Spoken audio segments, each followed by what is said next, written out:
দেবদার খাদান সিনেমার এই ঝড়ের গতিতে বক্স অফিস হওয়া এখনই থামার নয়। 1 মাস অতিক্রম করে গেছে, গতকাল গেছে এই সিনেমাটার 32তম দিন। আর ডে 32তে এসে কীরকম কি বক্স অফিস কালেকশন করতে পারে খাদান, তার একটা প্রেডিকশন এখন আমরা এই ভিডিওতে করব। হ্যালো এভরিওয়ান, আমি পৌশালী চলে এলাম আজকের প্রথম ভিডিও নিয়ে। প্রথমেই বলি সকলকে ভেরি গুড মর্নিং, আশা করছি তোমরা সবাই খুব ভালো আছো।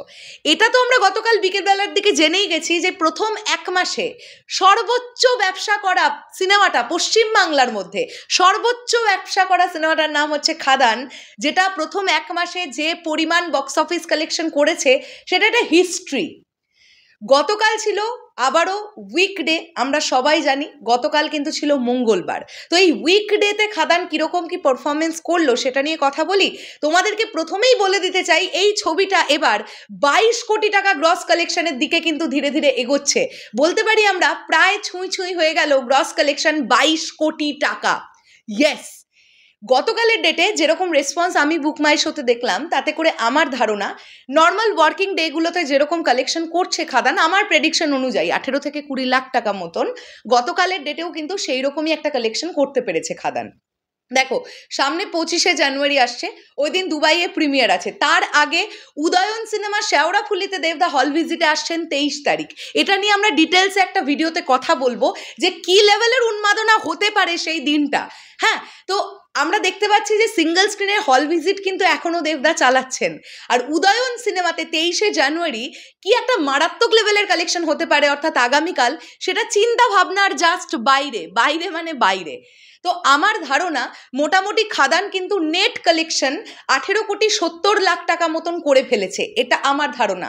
এবারে কিন্তু নেট কালেকশন 19 কোটির দিকে এগোচ্ছে। আর যদি গ্রস কালেকশন আমি বলি, তাহলে আমার ধারণা মোটামুটি 21.5 কোটি থেকে 21 কোটি 70 লাখ টাকা মতন এই সিনেমাটার গ্রস কালেকশন হয়েছে প্রথম 32টা দিনে। আজকে 33তম দিন এবং আগামীকাল 23শে জানুয়ারি একটা ছুটির দিন। যদিও আগামীকাল দেব এন্টারটেনমেন্ট ভেঞ্চার্সের তরফ থেকে আরও একটা সিনেমাও রিলিজ আছে, সেটা হচ্ছে বিনোদিনী। তো সেই একদিকে বিনোদিনী রিলিজ হচ্ছে, অন্যদিকে এই প্রোডাকশন হাউসের ব্যানারেই তৈরি খাদান রমরমিয়ে চলছে। মানে মারাত্মক একটা বিষয়পত্র কিন্তু তৈরি হচ্ছে, এটা আমরা বলতেই পারি।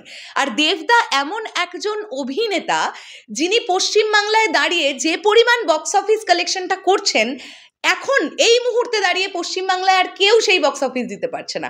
আমরা প্রচুর কথা বলতাম যে উইন্ডোজ প্রোডাকশনের যখনই কোনো সিনেমা আসবে সেটা ব্লকবাস্টার হয়, মানে এরকম চুটকিতে ব্লকবাস্টার হয়, সত্যিই হয়, এটা অস্বীকার করার জায়গা নেই। বহুরূপীও ব্লকবাস্টার হয়েছে, কিন্তু বহুরূপী একটা অন্য ধরনের ছবি।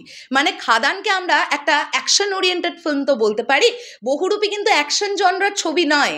বহুরূপী একটা এমন ছবি যে ছবিটার মধ্যে সমস্ত রকম এলিমেন্ট ছিল, মানে পুরো সপরিবারে বসে দেখবার মতন সুন্দর একটা গল্প ছিল। তো ফ্যামিলি অডিয়েন্স বলি বা মাস ক্লাস বোথ অডিয়েন্স বহুরূপীও দেখেছে।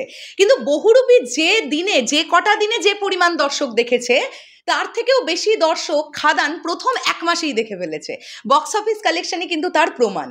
তো এই 22 কোটি টাকা গ্রস কালেকশন মানে তোমরা বুঝতে পারছো, এখনও যদি ছবিটা 1 মাস হলে দাপায়, তাহলে মোটামুটি আমার ধারণা এটা যে 25, 26, 27 কোটি টাকা পর্যন্ত খাদানের গ্রস কালেকশন হয়ে যেতে পারে।